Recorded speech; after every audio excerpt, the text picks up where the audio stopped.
t0inky TV, and I'm here to do a recap of episode number 1 of Sly and Single Again, or otherwise known as Conniving Woman.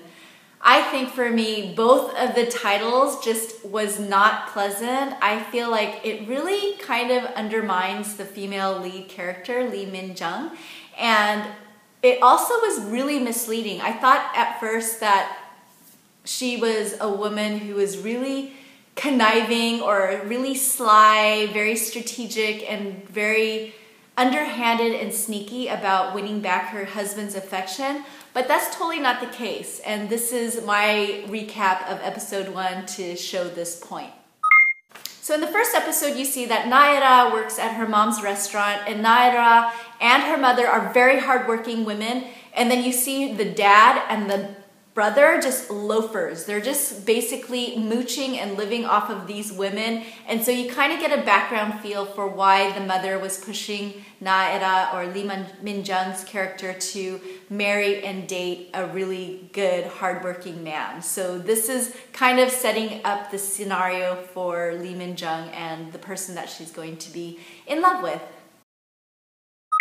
So you see that Naira wins over Jung-woo and they have a very happy dating romance, and then they also get married, and for the first maybe month or a couple of weeks of marriage, they're in bliss.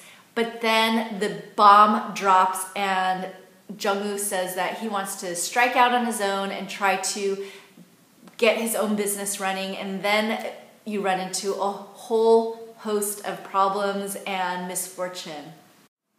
So you see Eda doing all kinds of crazy jobs. She is working at a barbecue place, she's getting burnt up, she's working as an insurance salesman where she's chased out of a building by security. She is also doing cold calling and basically running herself ragged as she's trying to support her husband for the next 3 to 4 years as he's trying to get his startup up and running, to do angel funding and all of that jazz. And you get a sense that she is carrying the weight of the world on her shoulders while her husband is trying to live his dream.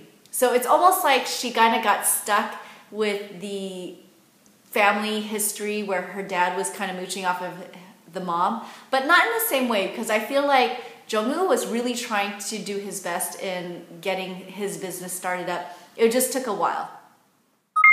And then you see the breaking point. There's something that happens to Naira where she gets really physically ill. I kind of feel like there's a hidden message, like maybe she had a miscarriage, and so like she was to the point where she couldn't take it anymore and she wanted out of the marriage. She locks Jung-woo out of the house during the very bitter cold months, and they get a divorce, and she basically says, "Why don't you just get out of my life?" And this was on Valentine's Day. And so, you know, and as Jung-woo, he's probably a dorky, nerdy guy, doesn't get it, socially awkward. And so, you know, she pursued him, and so he was all into the marriage, all into the dating thing. He built a little tiny house, a model home, and says, "This is what I want to give you." And so, you know, he had the best intentions. He just wasn't able to succeed in the time that, you know, she was willing to put up with all of this mess. And I really feel like whatever sickness that she had, whether it was just very seriously ill or a miscarriage, it was kind of this straw that broke the camel's back. Not really, but basically just living a very hard life when she could have been married to somebody nice and be a housewife and just be taken care of. But that didn't happen. So she's still working hard. She gets invited to do a reality TV show where it's a dating sequence. And I thought that this was kind of a little bit weird because I didn't quite get it at first, because I'm like, what's going on? And then you see that it's her second opportunity at love. And so she's really going for it. And this dermatologist wins her over and they win the dating game. And it's like, oh, you know, great. But it was kind of a weird slice into the first episode. I thought it was kind of oddly placed, but let me know what you guys think. Did you think it was kind of cool, a different twist to the whole K-drama scene?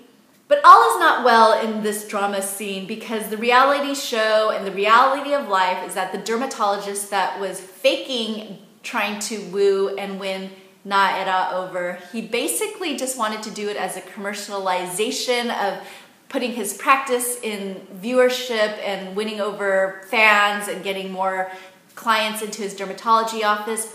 And then he kind of pimps out Na-era to this kind of unseemly, creepy middle-aged man who will later on cause more problems, but during this episode, he tries to pimp out Na-era to this man, and it was just like a gross scene. She wants nothing to do with it, hits the road, and I think that that's really cool because I just feel like it wasn't a nice scene at all.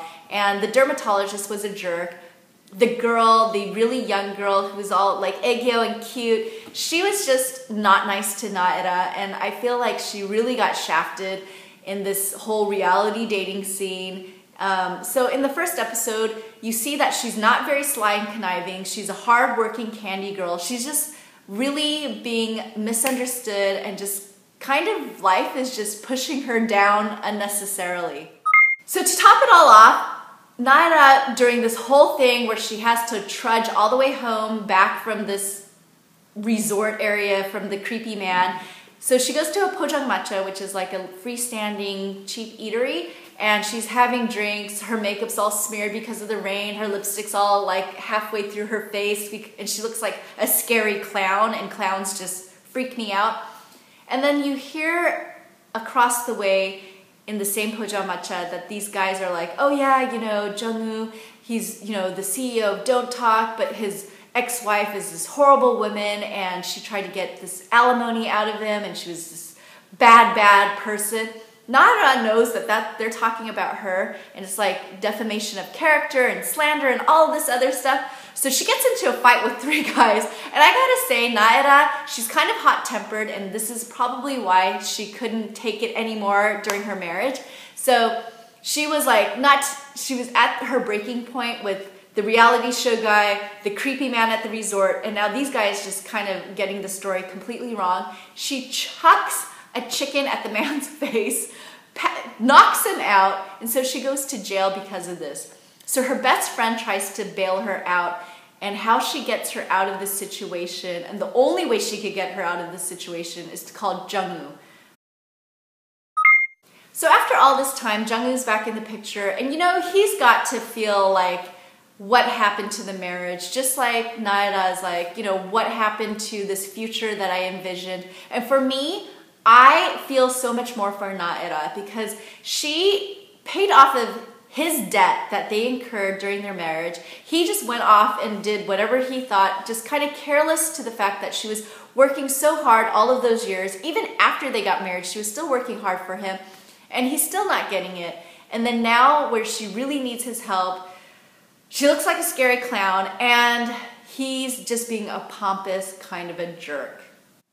So yeah, this drama is very cute. I'm actually kind of surprised that I like it because of the title was so off-putting, but let me know what you think. I love Lee Min-jung. She got recently married to Lee Byung-hun, and yeah, but I've liked her since Boys Over Flowers, and ever since then, like Smile Again, and oh gosh, she's been in some cute dramas.